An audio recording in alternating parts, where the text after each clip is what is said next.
नमस्कार मुलांनो, मी स्वीडल teacher Saint Paul स्कूलतर्फे मी तुमच्या सर्वांचे स्वागत करते.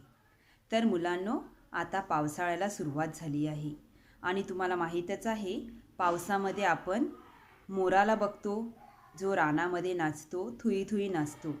त्याचबरोबर आपल्याला आणखीन एका प्राण्याचा आवाज ऐकू येतो. तर तो प्राणी कोणता आहे बरं? तर तो प्राणी आहे बेडूक. आणि बेडूक डराव डराव असा आवाज काढतो. तर चला तर आज आपल्या पुस्तकातील डराव डराव ही कविता आज आपण अभ्यासणार आहोत. तर मुलांनो, आज आपण खालील प्राण्यांचे आवाज कोणते आहेत ते बघणार आहोत. सगळ्यात पहिलं बघा, वाघ. वाघाची डरकाळी. हत्तीचा चित्कार. गाईचे हंबरणे. बकरीचे बे बे. घोड्याचे खिंकाळणे आणि कुत्र्याचे भुंकणे. समजलं तुम्हाला? कविता गाणार आहोत. चला तर माझ्याबरोबर तुम्ही देखील गायचं आहे. डराव डराव डराव डराव, का ओरडता उगाच राव. डराव डराव डराव डराव, का ओरडता उगाच राव. पत्ता तुमचा नव्हता का, कोठून आला सांगा नाव. डराव डराव डराव डराव, का ओरडता उगाच राव. धो धो पाऊस पडला, पाऊस पडला फार, तुडुंब भरला पहात लाव.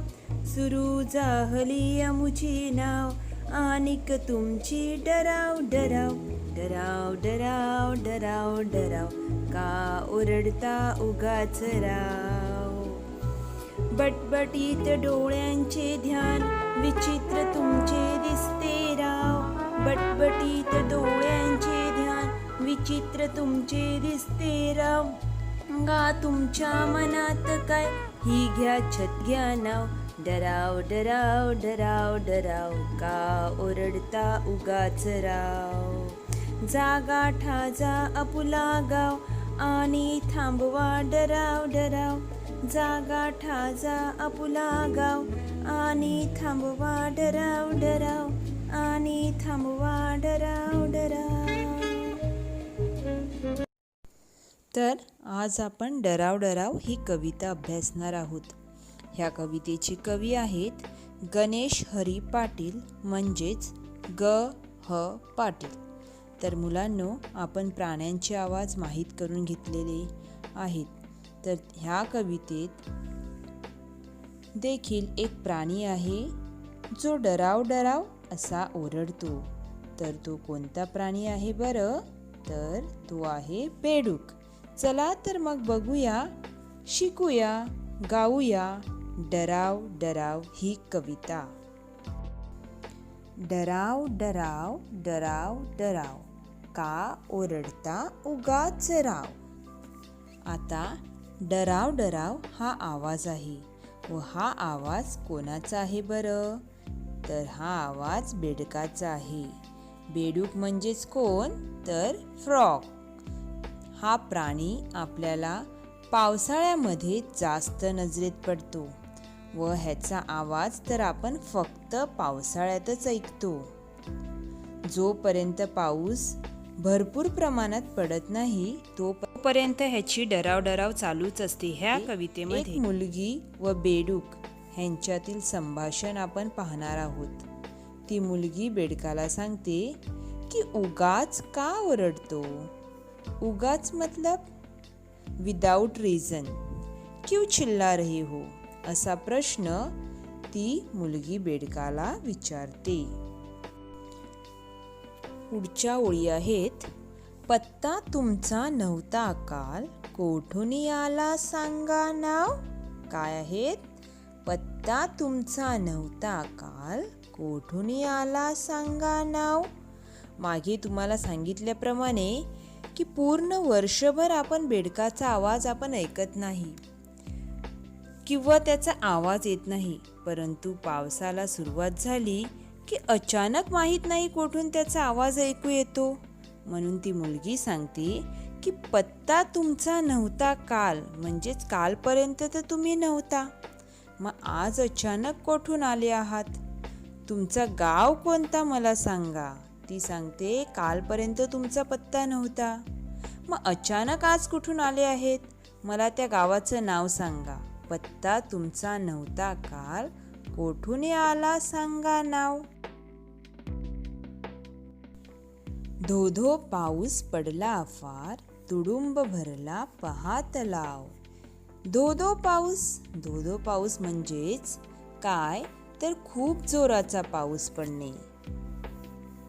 फार म्हणजेच बहुत, भरपूर. तुडुंब भरला पहा तलाव. तुडुंब भरणे म्हणजेच काय तर काठोकाठ भरणे. खूप पाऊस पडल्यामुळे तलाव काठोकाठ भरला आहे. तलाव म्हणजेच काय तर लेक, तर तलाव पूर्णपणे भरलेला आहे. सुरू जाहली आमची नाव, आणिक तुमची डराव डराव. ती मुलगी सांगते की सुरू जाहली आमची नाव. आता मुलांनो, तुम्हाला माहीतच आहे की पावसाळा सुरुवात झाली की आपले नवनवीन खेळ सुरू होतात. म्हणजेच तर आपण कागदाच्या होड्या करून जो पावसाचा पाणी जमिनीवर साचतो त्यामध्ये आपण त्या सोडतात. मग आपण त्या विविध रंगाच्या विविध आकाराच्या आपण करतो व पाण्यात सोडतो. तर ती मुलगी बेडकाला सांगते की तुमची डराव डराव चालू झाली. आणिक म्हणजेच काय आणि और मतलब और, आणि आमचा खेळ सुरू झाला. सुरू जाहली आमची नाव. नाव म्हणजे आता आम्ही पाण्यामध्ये होड्या करून सोडणार आहोत. आणिक म्हणजेच और, आणि तुमची डराव डराव. आमच्या खेळाबरोबर तुमचा डराव डराव सुरू झाला. बटबटीत डोळ्यांचे ध्यान, विचित्र तुमचे दिसते राव. आता मुलांनो, तुम्हाला बेडूक कसा दिसतो तो माहीतच आहे. त्याचे डोळे हे एक प्रकारचे अलगच, काहीचे विचित्रच असतात. तर तेच सांगितले आहे की बटबटीत डोळ्यांचे ध्यान. बटबटीत डोळ्यांचे ध्यान म्हणजे विद्रूप. बटबटीत म्हणजे विद्रूप, मोठे डोळे, आणि ध्यान म्हणजेच विचित्र रूप. कुछ तो अलग. विचित्र म्हणजे आंखें कुछ अलग ही लग रही है. विचित्र तुमचे दिसते राव. सांगा तुमच्या मनात काय, ही घ्या छत्री, ही घ्या नाव. ती मुलगी बेडकाला सांगते, ती विचारते कि तुमच्या मनात काय आहे मला सांगा. आपके मन में क्या चल रहा है मुझे बताओ. आणि ही छत्री घ्या कारण पाऊस पडत आहे. व ही घ्या नाव म्हणजेच काय तर बोट. तर ही छत्री घ्या आणि ही बोट घ्या, आणि तुमच्या मनात काय चालू आहे ते मला सांगा. आणि ही छत्री घ्या, ही नाव घ्या. सांगा तुमच्या मनात काय, ही घ्या छत्री, ही घ्या नाव.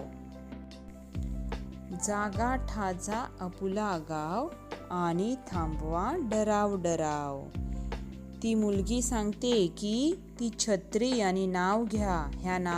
ह्या होडीमध्ये बसा आणि छत्री घ्या कारण पाऊस पडत आहे आणि तुम्हाला तुमच्या गावी जायचं आहे.